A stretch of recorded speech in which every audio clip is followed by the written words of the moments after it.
공인중개사법 총칙 핵심 이론 요약 정리를 해 보셨습니다. 첫 시간에 러닝 타임이 짧아서 신나셨었나요? 네. 근데 뭐 맑은 날이 있으면 흐린 날도 있고 뭐 그렇죠. 제가 몇 해 전에 그 5층짜리 건물을 신축을 한 적이 있었거든요. 근데 저도 이제 집을 지어보는 건 처음이어서 여러 가지 시행착오를 반복했는데 최상층 골조까지 딱 완성이 되고 나서 이제 건물에 이렇게 외형이 딱 보이니까 이제 다 졌구나 싶었는데 막상 해보니까 그게 시작이더라고요. 이제 그 다음부터 설비해야 되고 뭐 배관하고 인테리어하고 뭐 하고 그거 하는 시간이 사실 상당히 많이 들었고 이제 그때부터 뭐 각종 뭐 민원 들어오고 뭐 일조권 조망권 소송 들어오고 뭐 그거 해결하는 거 그때부터가 시작이더라고요. 이제 골조 완성한 거고요. 이제 여기에 이 골조 스케치에 이제 프레임을 잡아 보면서 단원별 기출 문제로 이 부분에서 출제위원은 어떤 부분에 포인트를 맞춰서 문제를 출제하고 있는지 출제 경향 분석을 해 보도록 하겠습니다. 자, 기출 문제집입니다. 단원별 기출 문제집 17페이지 1번부터 보도록 하겠습니다. 1번 31회 작년 기출 문제네요. 공인중개사 법령상 중개 대상에 해당하는 것을 모두 고른 것은 그랬습니다. 기억 공장 및 광업재단 저당법에 따르는 공장재단은 광업재단과 함께 여기 공인중개사법 시행령이 정한 중개대상물에 속하는 거죠. 그 다음에 니은 영업용 건물의 영업시설, 비품 등 유형물이나 거래처, 신용 등 무형의 재산적 가치 요거는요 여러 번 기출되고 있는 지문이거든요. 우리가 이러한 무형의 재산적 가치의 거래를 알선할 때 이걸 뭐라고 하죠? 영업용 건물의 영업시설, 비품 등 유형물이나 거래처, 신용 등의 무형의 재산적 가치 이전하는 거 뭐 한다 그래요? 그렇죠. 권리금이에요. 권리금 말하는 거거든요. 근데 권리금은 공인중개사법상의 중개 대상이 아닙니다. 근데 거기서 끝나시면 안 되고요. 권리금은 공인중개사법의 중개대상물이 아니다. 그러므로 개업공인중개사는 권리금 거래는 알선할 수 없다. OX? 다시요. 권리금은 공인중개사법상의 중개대상이 아니다. 거기까지 OX? O잖아요. 근데 권리금은 공인중개사법상의 중개대상이 아니다. 그러므로 개업공인중개사는 권리금 거래는 알선할 수 없다. X인 겁니다. X인 겁니다. 지금 공인중개사 법령이 중개대상물의 범위를 정하고 있죠. 이 중개대상물의 범위를 정하고 있는 이유가 개업공인중개사는 이것만 중개할 수 있다. 그런 뜻이에요? 그게 아니고 이것만큼은 중개를 업으로 하려면 적법하게 하기 위해서 등록이 필요하다라고 하는 것이고 이것만큼은 중개를 업으로 행할 때 받게 되는 보수가 공인중개사법의 요율 한도에게 제한을 받는다 하는 의미인 것이거든요. 그러므로 권리금은 공인중개사법상의 중개 대상이 아니다. 여기까지 맞는데 그러므로 개업공인중개사는 권리금 거래는 알선할 수 없다. 그러면 X가 되고요. 논리는 이렇게 나가는 거죠. 권리금은 공인중개사법상의 중개 대상이 아니다. 그러므로 권리금 거래 알선의 대가로 받는 보수는 공인중개사법의 요율 한도에게 제약을 받지 않는다. 이렇게 나가야 되는 겁니다. 어쨌든 니은은 중개 대상 아니죠? 그 다음에 디귿 가압류된 토지 그랬는데 중개 대상 됩니까? 네. 이제 여기 토지가 중개 대상물이 된다 그랬죠? 네. 그러나 중개 대상이라고 하더라도 그것이 사권의 대상이 되어야 한다 그랬잖아요? 네. 그러면 물건은 사권의 대상인데 공법상의 제한을 받고 있다. 중개할 수 있어요? 네. 그러니까 토지거래 허가구역 내 토지 중개할 수 있나요? 네. 군사기지 및 시설보호구역 내에 있는 임야 중개할 수 있어요? 네. 고도제한구역 안에 있는 건물 중개할 수 있어요? 네. 사권의 대상이면 공법상 제한이 있어도 중개할 수 있죠. 네. 그러면 물건이 사권의 대상인데 사법상 제한을 받고 있는 물건이다. 중개할 수 있어요? 물건이 사건의 대상인데 사법상 제한을 받고 있는 물건이다. 중개할 수 있어요? 네. 그러니까 근저당 설정된 아파트 중개할 수 있나요? 중개할 수 있는 거죠. 압류가 되어 있는 토지 중개할 수 있어요? 가압류가 되어 있는 토지 중개할 수 있어요? 지금 그거 물어보는 거예요. 사건의 대상인데 사법상 제한을 받고 있어도 중개할 수 있다는 거죠. 그러면 가등기가 설정된 건물 중개할 수 있어요? 네. 중개할 수 있죠. 근데 그게 담보가등기가 아니라 소유권 이전 청구권 보전 가등기가 되어 있는 건물 중개할 수 있어요? 중개할 수? 담보가등기가 아니라 보전 가등기가 되어 있는 건물 중개할 수 있냐고요? 할 수?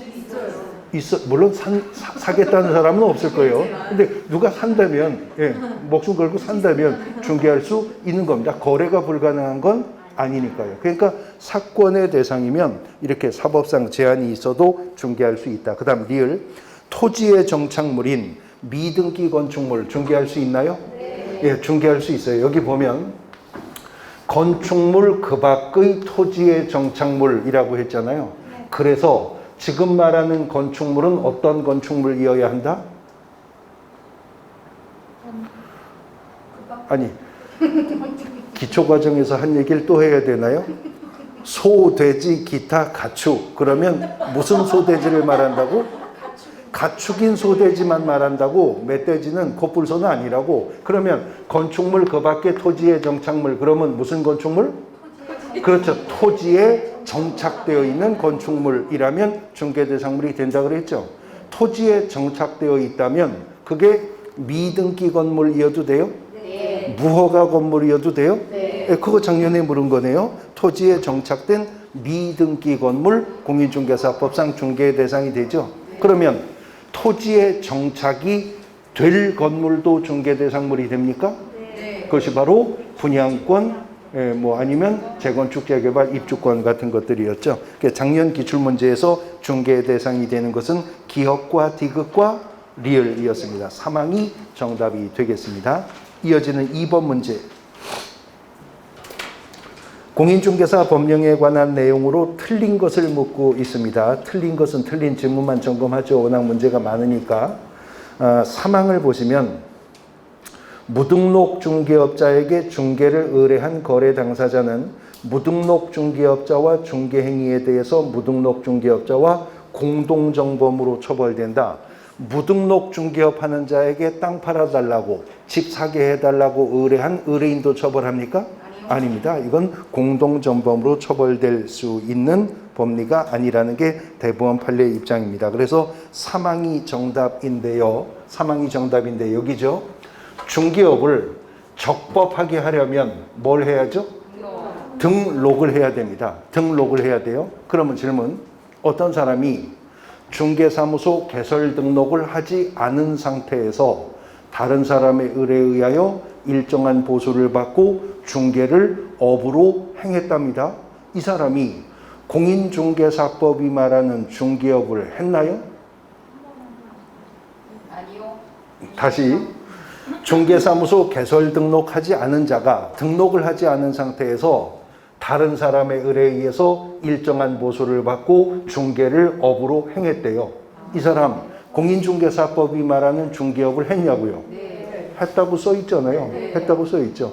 중개업이란 다른 사람의 의뢰에 의해서 일정한 보수를 받고 등록을 한 후 중개를 업으로 행하는 거. 그러지 않았죠? 네. 그러니까 등록은 중개업을 적법하게 행하기 위한 요건일 뿐이지 등록이 어떤 행위가 중개업이 된다 안 된다 여부를 판단하는 유효 요건은 아니에요.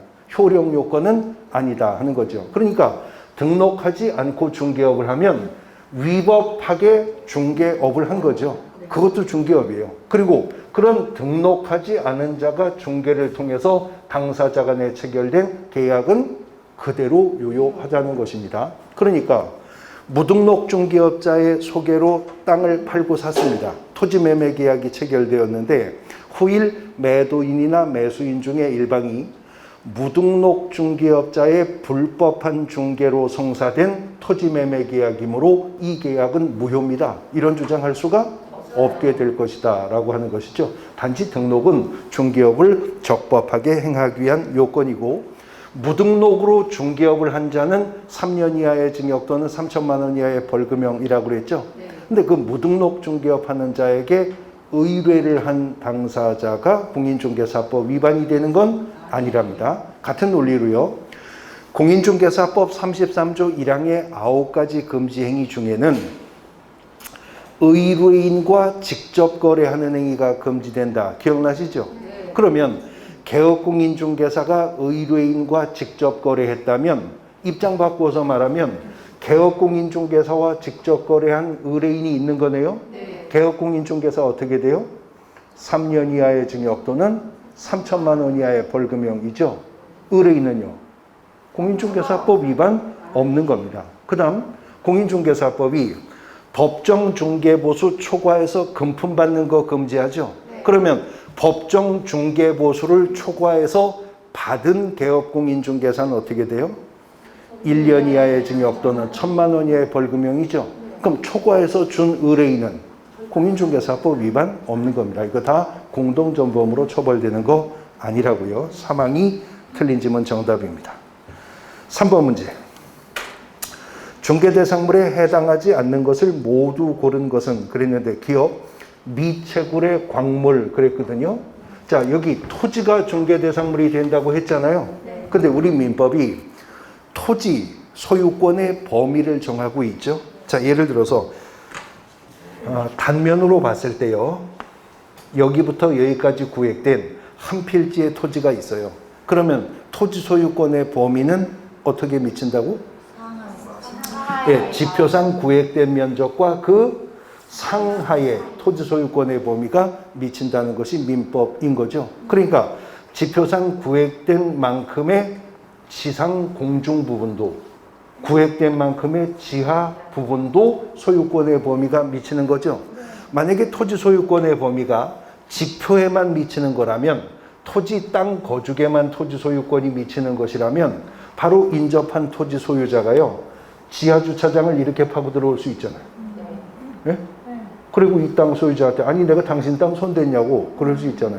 1층을 이렇게 올리더니 2층부터 이렇게 건물을 올려요. 내가 당신 땅 손댔냐고 이럴 수 있잖아요. 그러니까 토지 소유권의 범위는 지표상 구획된 면적과 그 상하에 미친다는 겁니다. 상하에 미친다는 거예요. 그런데 여기서부터 계속 파고 내려가면 어디가 나와요? 맞아요. 아르헨티나가 나와요. 시험에 안 나는 건 또 귀신같이 잘 알아요. 아르헨티나가. 그러면 내가 여기 한 필지 토지를 가지고 있다고 그대로 수직으로 내려간 아르헨티나 그 땅도 내 땅이에요? 그건 아니잖아요.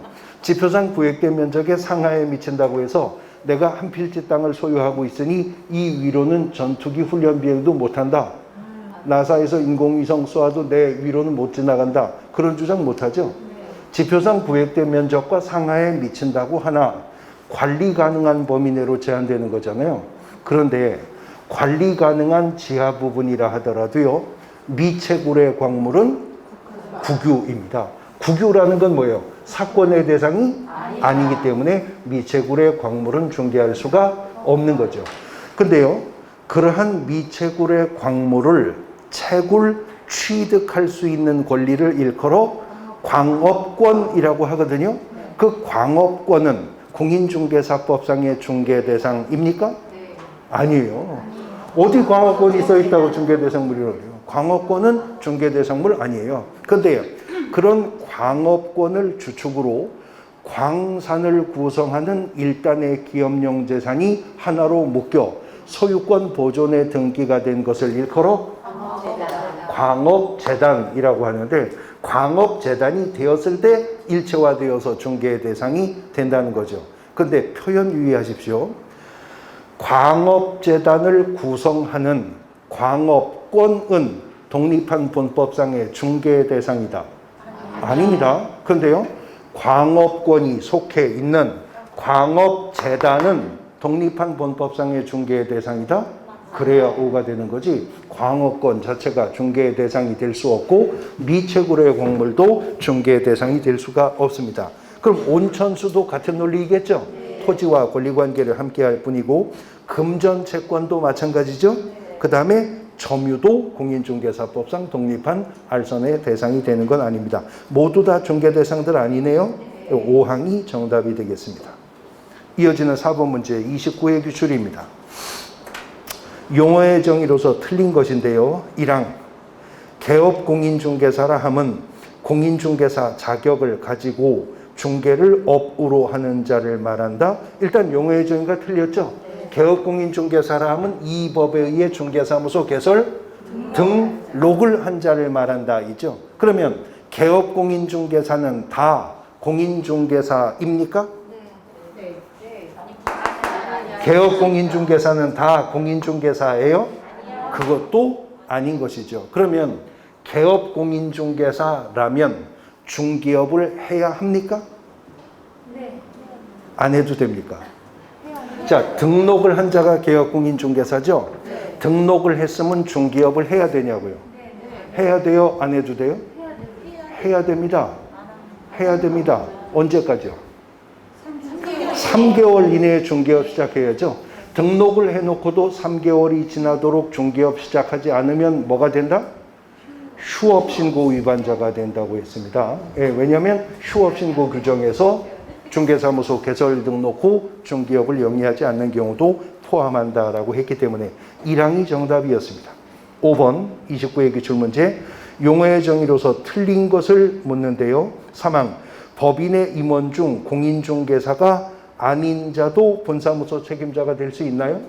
없죠. 분사무소 설치 기준이 두 가지였는데요. 첫 번째는 주된 사무소가 속한 시군구를 제외한 시군구에 설치하되 시군구별로 한 개소를 초과할 수 없다는 점.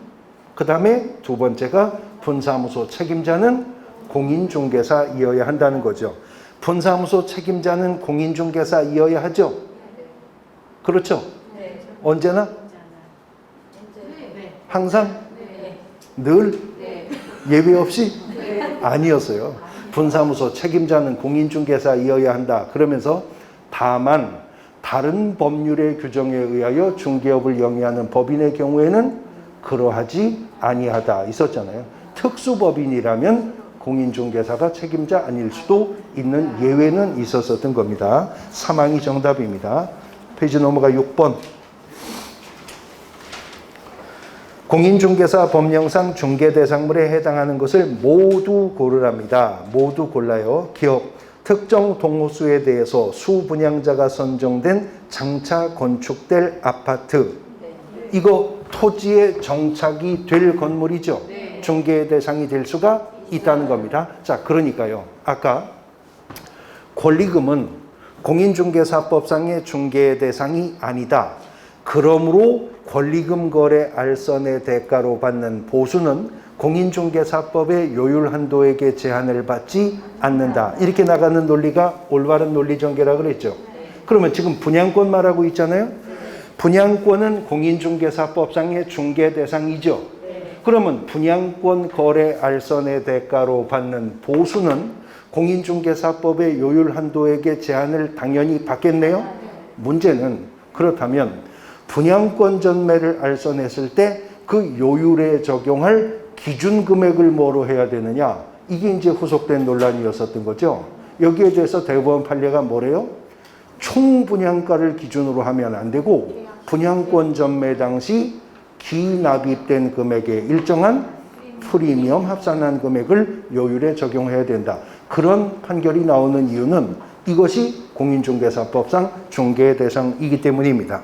그 다음에 니은 임목에 관한 법률에 적용을 받지 않으나, 그러니까 임목이 아니라는 거예요. 근데 명인 방법을 갖춘 수목의 집단은 중개 대상 됩니까? 된다는 거죠. 여기 토지의 정착물이라고 했잖아요. 근데 판례는 명인 방법을 갖춘 수목은 토지와 구분 소유가 인정되기 때문에 토지와는 별개의 독립한 중개 대상이 된다라고 보는 겁니다. 그런데 이것도 나무고 저것도 나무잖아요.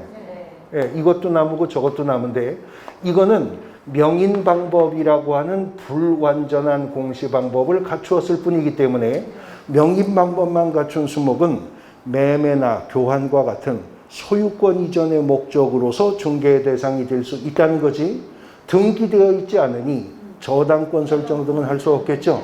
근데 임목은요, 어떤 수목의 집단이 임목에 관한 법률에 의해서 소유권 보존에 등기를 필요했기 때문에 소유권과 저당권의 목적으로서의 중개 대상도 된다는 점에서 차이가 있을 뿐입니다. 니은도 중개 대상물 되죠. 그 다음 디귿. 콘크리트 지반 위에 볼트 조립 방식으로 철제 파이프 기둥을 세우고 3면에 천막을 설치하여 주벽이라고 할 만한 것이 없는 세차장 구조물. 이것도 대부분 판례라 그랬죠. 대부분 판례는 이런 조립식 세차장 구조물은 주벽이라고 할 만한 것도 없고 볼트 조립 방식이라면 볼트만 풀러버리면 토지로부터 분리하여 이동도 가능하죠. 그래서 판례는요, 이런 조립식 세차장 구조물은 건축물이기는커녕 토지에 정착되어 있는 물건이라고 볼 수도 없다. 그래서 공인중개사법상 중개 대상이 아니라는 겁니다. 자, 다시 한번 응용해 봐요. 그러면 조립식 세차장 구조물은 개업공인중개사는 중개할 수 없다. OX? 그게 아니죠. 그게 아니라 조립식 세차장 구조물이라면 등록하지 않은 자도 그걸 중개를 업으로 하거나 말거나 공인중개사법이 상관할 일이 아니다. 그 말인 것입니다. 그 다음에 리을. 토지거래 허가구역 내 토지 중개할 수 있나요? 보세요. 아까 가압류가 된 토지를 물었죠. 출제위원이. 뭐 물었냐면 사건의 대상인데 사법상 제한을 받고 있는 물건 물었잖아요. 그러니까 또 출제위원은 슬쩍 바꿔서 이번에는 사건의 대상인데 공법상 제한을 받고 있는 물건을 출제하고 있는 겁니다. 어떤 문제가 출제가 되었을 때 그 문제가 계속 변형되어 출제되고 있다는 걸 알 수가 있죠. 기업과 니은과 리을이 정답이었습니다. 사항. 그 다음 7번 문제, 28회 기출문제.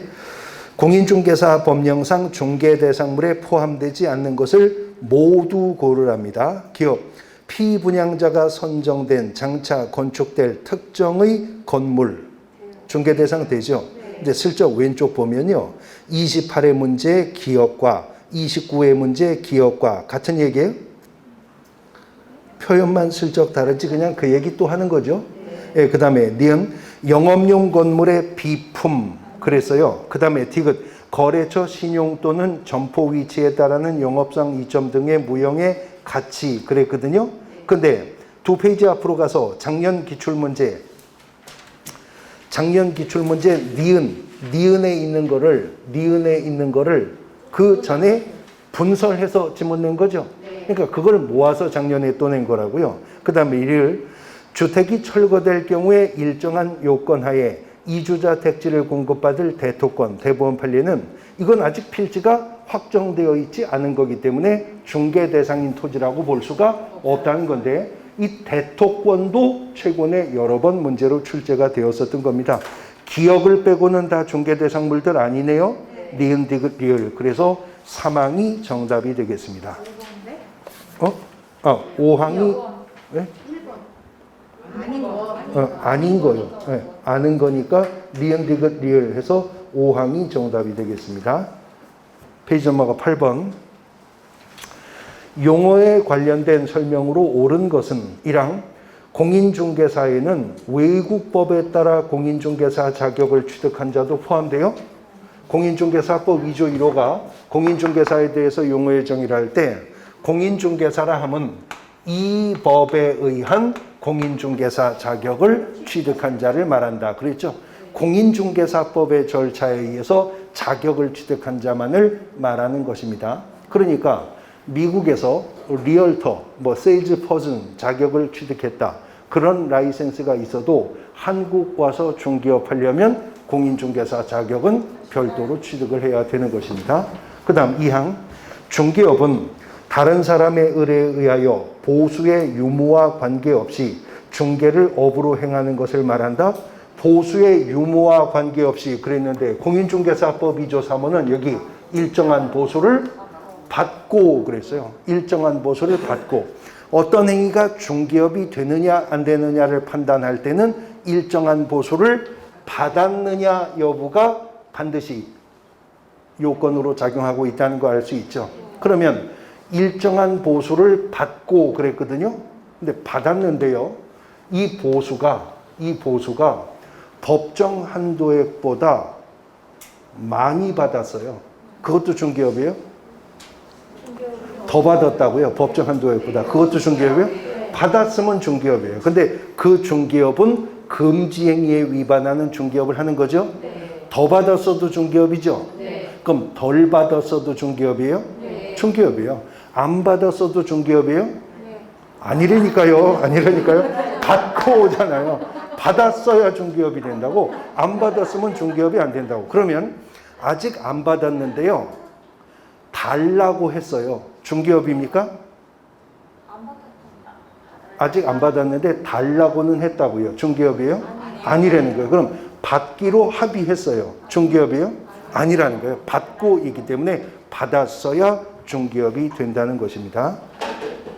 그 다음 3항 개업공인중개사인 법인의 사원으로서 중개업무를 수행하는 공인중개사는 소속 공인중개사가 아니다. 아닌가요? 예, 소속 공인중개사죠. 아까 그래서 소속 공인중개사는 고용인인 소속 공인중개사도 있지만 법인의 임원인 소속 공인중개사, 무한책임 사원인 소속 공인중개사도 있다고 했습니다. 소속 공인중개사는 괄호 규정이 있었으니까요. 사항 중개보조원은 개업공인중개사에 소속된 공인중개사로서 이 점은 더 읽을 필요가 없죠. 공인중개사가 아닌 자로서 그렇게 나가야 되니까. 5항 개업공인중개사의 행위가 손해배상 책임을 발생시킬 수 있는 중개행위에 해당하는지는 객관적으로 보아 사회통념상 거래 알선 중개를 위한 행위라고 인정되는지에 따라 판단해야 된다. 5항이 옳은 점은 정답이죠. 중개행위냐 아니냐는 행위자의 주관적 의사로 획일적으로 판단할 문제가 아니라 규모, 동기, 양태, 의도 등을 종합적으로 판단해서 사회통념에 맞게 거래관념에 맞게 해석되어야 한다. 그 말입니다. 5항이 정답이 되겠습니다. 이어지는 9번 용어와 관련된 설명으로 옳은 것을 모두 고르라고 합니다. 기억 개업공인중개사란 공인중개사법에 의해 중개사무소 개설 등록을 한 자이다. 맞아요? 니은 소속공인중개사는 개업공인중개사인 법인의 사원 또는 임원으로서 중개업무 수행하는 공인중개사 포함돼요? 그게 괄호 규정이었잖아요? 디귿 공인중개사로서 개업공인중개사에게 고용되어 그의 중개업무를 보조하는 자도 소속공인중개사이다. 그렇죠? 그래서 소속공인중개사는 디귿의 소속공인중개사도 있고 니은의 소속공인중개사도 있었던 겁니다. 리을 우연한 기회에 단 1회 임대차 계약의 중개를 하고 보수를 받은 사실만으로는 중개를 업으로 한 것이라고 볼 수가 없다. 그렇죠? 자, 중개업은 다른 사람의 의뢰에서 일정한 보수를 받고 중개를 어떻게?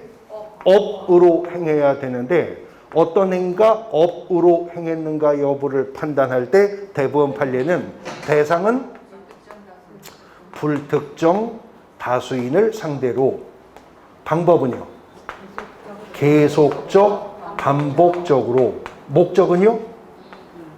영업을 목적으로 하였을 때 그 행위가 업으로 행한다는 것이죠. 그렇기 때문에 계속적, 반복적으로 하지 않은 우연한 기회에 한 번 한 것에 불과하다면 그 행위는 중개업이 될 수가 없다라고 하는 거죠. 박스 내의 질문이 모두 옳죠?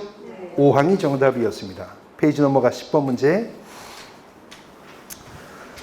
공인중개사 정책심의위원회 소관상 아닌 것은 이건 이제 2장에서 다루어질 문제인데 문제 먼저 보시면 왜냐면 조문은 2조의 2에 있어서 총칙편에 속하긴 하지만 실제 내용은 공인중개사 제도와 연결되는 부분이죠. 그런데 2항에 공인중개사 협회 설립 인가에 관한 의결은 공인중개사 정책심의위원회의 소관사항이 아니라 공인중개사 협회 설립 인가권자는 누굽니까? 국토교통부 장관이었었던 거죠. 11번. 공인중개사 정책심의위원회에 관한 설명으로 틀린 것은 1항 위원장은 국토교통부 제1차관 되는 거 맞죠? 2항 위원장 1명을 포함해서 세븐일레븐 7명 이상 11명 이내 위원으로 구성하죠. 3항 심의위원회에서 중개보수 변경에 관한 사항을 심의한 경우 시도지사는 이에 따라야 한다. 이게 틀렸죠?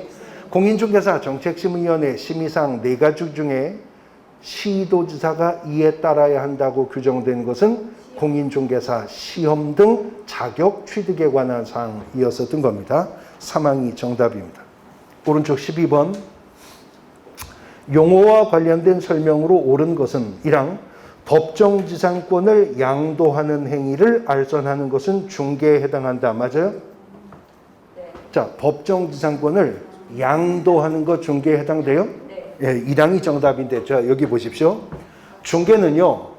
법정 중개 대상물에 대해서 거래 당사자 간의 매매 교환 임대차만 알선하는 거 아니고 그 밖의 권리의 득실 변경을 알선하는 것 그랬죠? 그러면 매매 교환 임대차 외에 알선 가능한 또 다른 권리가 있다는 거잖아요.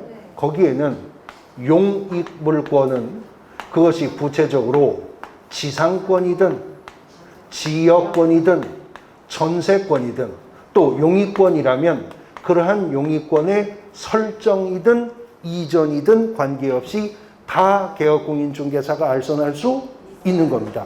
그런데요. 담보물권 중에서 제한물권 중 담보물권 중에서 설정에도 이전에도 관계없이 자유롭게 알선할 수 있는 담보물권은 무엇밖에 없다? 저당권뿐이었습니다. 저당권은 담보권이지만 설정에도 이전에도 자유롭게 알선이 개입될 수가 있었죠. 그런데요. 유치권이라고 하는 담보물권은 민법이 다른 말로 뭐라 그래요? 법정담보물권이라고 하죠. 법률 규정에 의해서 성립되죠. 그러니까 유치권이라고 하는 것은 담보물권인데도 등기 능력도 없어요. 우선 변제권도 없다고요. 그러니까 유치권의 성립에는 알선이 개입될 여지가 없잖아요. 근데 유치권도 일신 전속적 권리는 아닙니다. 이전성은 있다는 거죠. 그러니까 피담보 채권과 함께 목적물을 이전하는 경우에 이전에는 개업공인중개사의 알선이 개입될 여지가 있다는 것이죠. 그러면 같은 논리로 법정지상권이라는 것은 법률 규정에 의해서 성립되는 지상권이죠. 그러니까 법정지상권의 성립에는 알선이 개입될 여지가 없잖아요. 그러나 법정지상권 이전할 수 있나요? 그 이전 양도에는 알선이 개입될 수 있는 것이죠.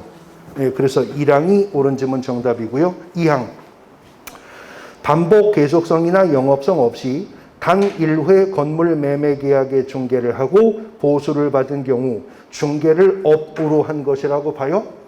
여기 계속성 반복성이 없다면 업으로 행했다고 볼 수가 없는 것이죠. 그 다음 3항 아까 기출된 지문이 약간 변형돼 또 나왔어요. 외국법에 따라 공인중개사 자격을 취득한 자도 공인중개사법에서 정의하는 공인중개사입니까? 공인중개사란 여기 이 법에 의해서 공인중개사 자격을 취득한 자로 한정되는 것이었습니다. 4항 소속 공인중개사란 법인인 개업공인중개사에 소속된 공인중개사만을 말합니까? 그자도 포함하는 거지 그자만 말하는 건 아니잖아요. 5항 중개보조원이라 함은 공인중개사가 아닌 자로서 개업공인중개사에 소속되어 중개대상물에 대한 현장 안내와 확인 설명 의무를 부담해요? 아니죠. 현장 안내 및 단순 업무, 일반 소모 등 단순 업무를 보조하는 자였었습니다. 1항이 정답이 되겠습니다. 13번 중개 대상에 관한 설명으로 틀린 것을 묻습니다. 쭉 내려가서 5항을 보시면 중개 정의에서 말하는 그 밖의 권리에는 저당권은 포함되지 않는다. 이게 틀렸죠? 네. 여기 지금 저당권이 포함이 된다는 거죠? 네. 근데 심지어는요. 저당권은 개업공인중개사가 알선할 수 있는 그 밖의 권리에 포함이 되는데 그 저당권 설정의 알선 행위가 금전 소비대차의 부수에서 채권 담보 목적으로 이루어지는 저당권 설정 알선이라 하더라도 그것도 공인중개사법상 중개에 속한다는 게 판례의 입장이었었죠. 5항이 틀린 지문 정답입니다. 14번 용어에 관한 설명으로 틀린 것은 3항을 보시면 중개보조원이라 함은 공인중개사가 아닌 자로서 중개업을 하는 자입니까? 단순한 업무를 보조하는 자에 불과한 거죠. 3항이 틀린 지문 정답입니다. 페이지 넘어가 15번 중개 대상이 될 수 없는 것, 이번엔 없는 것을 고르랍니다. 기업 20톤 이상의 선박 중개 대상입니까? 20톤 이상의 선박이면 중개 대상물이에요? 아니죠. 200톤 이상은? 2만 톤 이상은 중개 대상이 될 수가 없는 거죠. 그런데 우리가 이런 선박, 뭐 항공기, 뭐 건설 장비, 포크레인 뭐 이런 것들이요. 아니면 자동차 이런 것들이 있죠. 자, 이런 것들을 우리가 통칭해서 뭐라고 하죠? 예.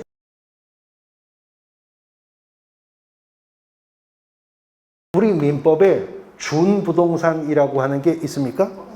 없어요. 민법엔 없는 말이죠. 학문상의 개념일 뿐이죠. 왜냐하면 민법에서는 토지 및 그 정착물을 부동산으로 하고 부동산이 아닌 물건은 부동산이라고 하니까 그러면 민법의 권리의 객체인 물건의 측면에서 보면 이것들이 동산이에요, 부동산이에요?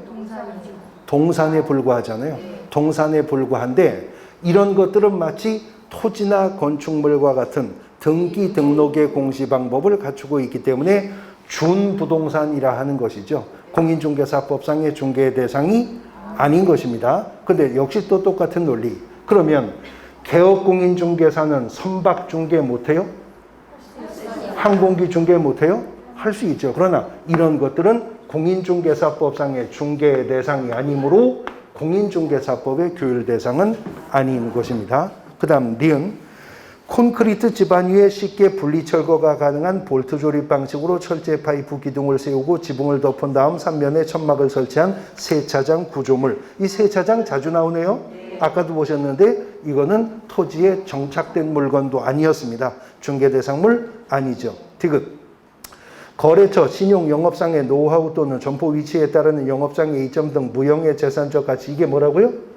권리금, 공인중개사법상 중개 대상 아닙니다. 지금 우리가 최근 기출문제만 보는데도 벌써 3번, 2번 반복되어 나오고 있는 것들이죠. 그 다음 리을 주택이 철거될 경우에 일정한 요건하에 택지개발지구 내에 이주자택지를 공급받을 지위인 대토권 아까도 나왔잖아요. 예, 계속 반복되어 지문들이 나오고 있으면 알 수 있습니다. 지금은 박스 안에 중개 대상이 될 수 있는 게 없죠. 모두 될 수 없죠. 기역, 니은, 디귿, 리을. 그래서 5항이 정답입니다. 16번 중개업에 관한 설명으로 옳은 것은 1항 반복 계속성이나 영업성이 없이 우연한 기회에 타인 간의 임야 매매 중개 행위를 하고 보수받은 경우에 중개업에 해당합니까? 우연히 한 것이라면 그 행위는 업으로 행했다 할 수 없잖아요. 2항 중개사무소 개설 등록하지 않은 자가 일정한 보수받고 중개를 업으로 행한 경우에 중개업에 해당하지 않는다. 그런가요? 아까 한 얘기죠. 등록은 중개업을 적법하게 행하기 위한 요건일 뿐이지 등록이 특정한 행위가 중개업이다 아니다 여부를 판단하는 유효 요건은 아니다. 효력 요건은 아니라고 했었습니다. 3항 일정한 보수를 받고 부동산 중개 행위를 부동산 컨설팅 행위에 부수하여 업으로 하는 경우 중개업에 해당하지 않나요? 자, 그러니까 어떤 다른 업무에 부수해서 하는 행위가 이 4가지 요건이 충족되는 행위라면 그 행위도 중개업에 속한다는 거잖아요. 해당하지 않는다 그래서 틀렸습니다. 근데 관련해서 그 예전 기출문제에 보면 법인인 개업공인중개사는 중개업에 부수하여 부동산 컨설팅 할 수 있다. OX? 자, 법인의 업무 범위 배우셨잖아요. 법인인 개업공인중개사는 중개업에 부수하여 부동산 컨설팅 할 수 있다. OX? O입니다. 할 수 있어요. 공인중개사법 14조 1항 각호 중에 부동산의 이용 개발 거래에 관한 상담, 법인인 개업공인중개사에게 허용하는 업무니까 법인인 개업공인중개사가 중개업을 하면서 부동산 컨설팅 할 수 있는 것이죠. 근데 이건 기출문제가 아니고 그냥 제가 만든 말이고요. 기출문제는 뭐라고 나왔냐면 부동산 컨설팅 업체가 컨설팅 업무에 부수하여 중개업을 할 수 있다. OX? 안 된다는 거예요. 부동산 컨설팅 업체가 컨설팅 주 업무에 부수하여 행한 행위라 하더라도 그게 이 네 가지 요건을 충족하는 중개업이 되면 무등록 중개업 하는 겁니다. 법인인 개업공인중개사가 중개업하면서 부동산 컨설팅 할 수 있지만 부동산 컨설팅 회사가 컨설팅하면서 부수적으로라도 중개업하면 안 된다는 것이죠. 안 된다는 겁니다. 그 다음 사항, 보수를 받고 오로지 토지만의 중개를 업으로 하는 경우에 중개업에 해당한다. 사항이 맞죠? 지금 중개대상물의 범위가 이렇게 펼쳐졌다고 해서 하나도 빠짐없이 모두 다 알선해야 중개업이 되는 건 아니죠. 어떤 개업공인중개사는 토지만 전문으로 하는 개업공인중개사도 있잖아요. 어떤 개업공인중개사는 건물만 전문으로 중개하는 분도 있죠. 뭐 대부분 아파트 단지 안에 상가에 있는 중개사무소는 거의 대부분 그 단지 내에 있는 아파트 매매 임대차만 알선하잖아요.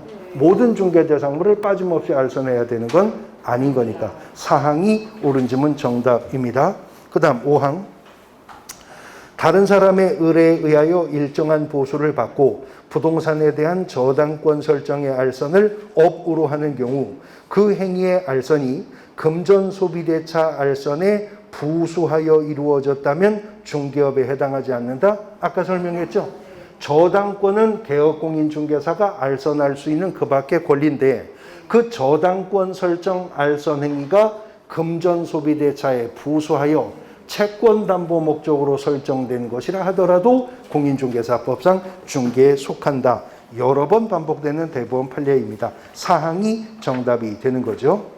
페이지 넘어가 17번.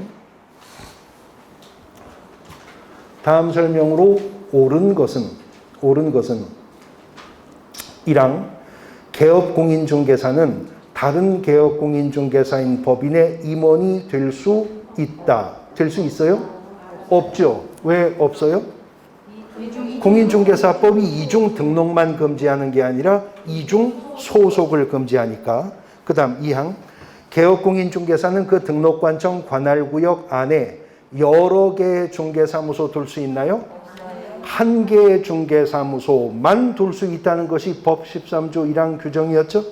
3항 공인중개사는 국토교통부 장관의 허가를 얻은 경우에 한하여 자격증을 타인에게 양도할 수 있어요?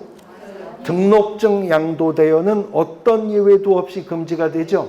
그리고 등록증, 자격증 양도대여는 양도대여를 한 자와 양도대여를 받은 자를 모두 처벌하죠. 둘 다 1년 이하의 징역 또는 1,000만 원 이하의 벌금형입니다. 그리고 등록증이든 자격증이든 양도대여를 한 자든 받은 자든 신고 고발하면 또 뭐 줘요? 포상금 지급 대상이 되는 것이기도 하죠. 그 다음 사항, 아파트 입주권은 중개대상물이 될 수 없다. 될 수 없나요? 될 수 있나요? 있어요, 없어요? 있어요. 놔두고 5항 거래 당사자가 무자격자에게 중개를 의뢰한 행위는 처벌의 대상이 되나요? 아까 무등록 중개업자와 중개계약 체결한 의뢰인이 공동전범으로 처벌된다. 틀린 지문이었죠? 무등록 중개업하는 사람에게 땅 팔아달라고 부탁했다고 이 의뢰인이 공인중개사법 위반이 되는 건 아닌 거잖아요. 지금 옳은 걸 고르라고 하는데요. 1, 2, 3, 5항은 확실히 틀렸죠? 처음에 정답이 4번으로 제시가 되었어요. 아파트 입주권은 중개의 대상이 될 수 없다라고 출제가 되었는데 이게 이제 문제가 되는 게 입주권이라고 하는 표현이 다의적인 표현이거든요. 그래서 입주권이라고 하는 것이 예를 들어서 입주권을 말하는데 출제자가 이렇게 말했어요. 도시 및 주거환경정비법이나 빈집 및 소규모 주택 정비에 관한 특례법상 입주자의 지위인 입주권. 그러면 중개의 대상 됩니까? 그건 재건축 재개발 입주권 말하는 거예요. 재건축 재개발 입주권. 그건 부동산 거래 신고의 대상도 되고 공인중개사법상 중개의 대상도 되는 거죠. 근데 입주권을 말했는데요. 당첨이 되면 분양 예정자로 선정될 수 있는 지위를 가리키는 데 불과한 입주권. 이렇게 말하면 이건 우리가 현장 실무에서 말하는 뭐예요? 딱지잖아요. 딱지는 물딱지든 참딱지든 중개하면 안 되는 거죠. 그러니까 무슨 입주권인지 말해야 되는데 저렇게 출제를 했다고요. 그러니까 이 시험에서 또 한 문제 차이로 틀린 분들이 다 이 신청 들어가는 거죠. 뭔 입주권인데 그게 뭔 입주권인지 알아야 우리가 문제를 풀지. 그래서 모두 정답 처리가 되었었던 문제였었던 겁니다. 18번. 용어와 관련된 설명으로 틀린 것을 묻는데요. 3항. 부동산 컨설팅에 부수하여 반복적으로 이루어진 부동산 중개인은 중개업에 해당하지 않는다. 아까 제가 그 질문 말했죠. 어떤 업무에 부수하여 이루어졌어도 이 네 가지 요건을 모두 충족하는 행위였다면 그 행위는 중개업이 되는 것입니다. 중개업이 되는 것입니다. 네 가지 요건만 충족을 했다면요. 그래서 3항이 정답이 되겠습니다. 자, 공인중개사법 충칙편 어떻게 문제가 출제되고 있는지 대충 출제 경향성 파악이 되시죠? 그리고 지금 최근의 기출문제만 묶어서 보고 있는데도 출제위원이 낸 것도 내고 낸 것도 내고 있다는 거 알 수 있죠? 계속되어서 유사한 지문들이 반복되어 출제되고 있다는 것을 알 수가 있습니다. 이제 2장 공인중개사 제도로 넘어갑니다. 쉬었다가 보겠습니다.